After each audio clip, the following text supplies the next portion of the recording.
Hey everyone, Marty Snider, the big guy Brad Daugherty, and Jeff Burton joining you here after Ross Chastain's win at Nashville Superspeedway. We head to Chicago this weekend, but Jeff, I want to talk about the impact for Ryan Blaney on that one restart and help me understand how an impact that big, and you're going to see it here, can happen on a restart. Well, you can see the speed is getting slower and slower and slower, but watch where this car hits. It's all about the angle of impact, right? A glancing blow is much less felt by the driver in the car, but watch, this car is almost head on. And that's the sudden stop, the high acceleration of G-forces in a short period of time are the ones that do the most damage. And that's exactly what we saw here. We saw Ryan on a restart nowhere near up to speed like they would be coming around on after their first lap.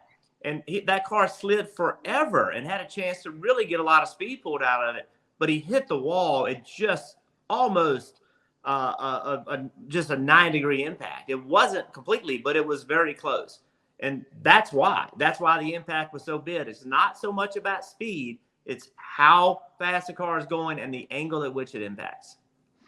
Yeah, and you watch this replay too. He's going through the gearbox, getting up to speed, and he's in the grass. That grass is still damp.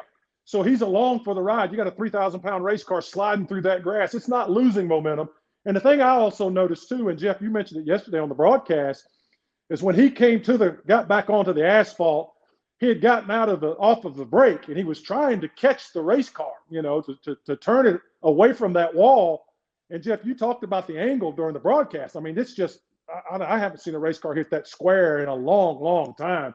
And you saw all of the wheels rolling because he was actually off of that brake, trying to get that car to turn and to veer away. You see him here, he's just sliding. You get on the asphalt, you let go of that brake, sometimes it'll catch. Well, it caught and went the other way. I haven't seen an impact like that head on, square on. It's been a long, long time. I don't care if you're going 40, 50, 60, or 70.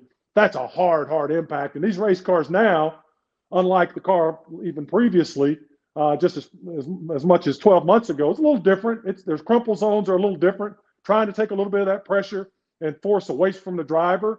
So there's some buckling points in the race car, and we saw that.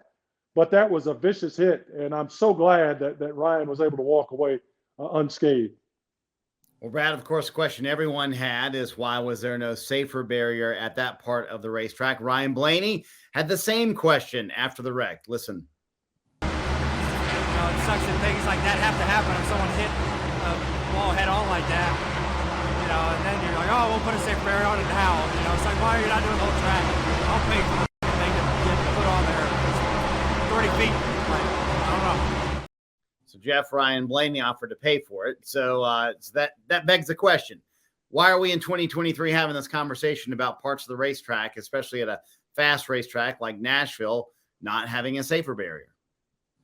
Yeah, Marty, it's just a reminder that the cars can hit anywhere. And NASCAR working with the outside firms and the tracks put them where they're by far most likely to hit.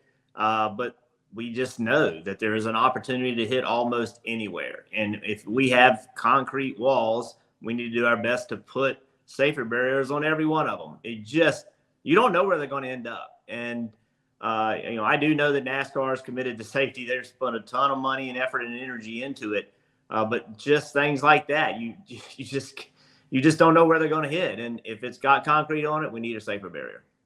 Yeah, no doubt about it. I mean, it's unacceptable at this point. I mean, you're going down into turn one, and for there to be a concrete wall, even if it's only 50 feet long, is just not acceptable. The NASCAR focuses on safety. This is just an oversight by the track.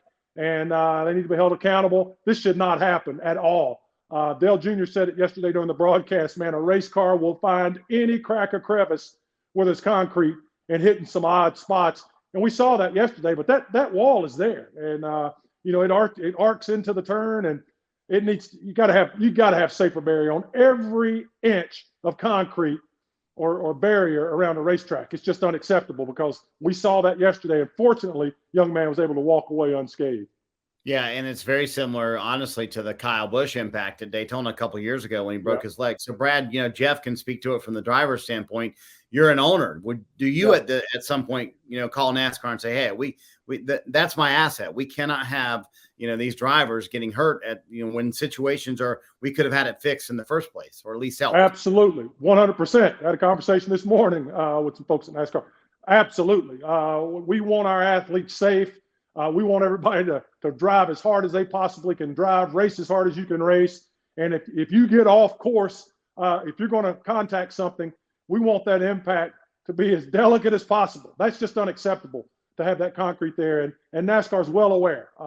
They do the best they can. Sometimes it's just oversight. It's just hard.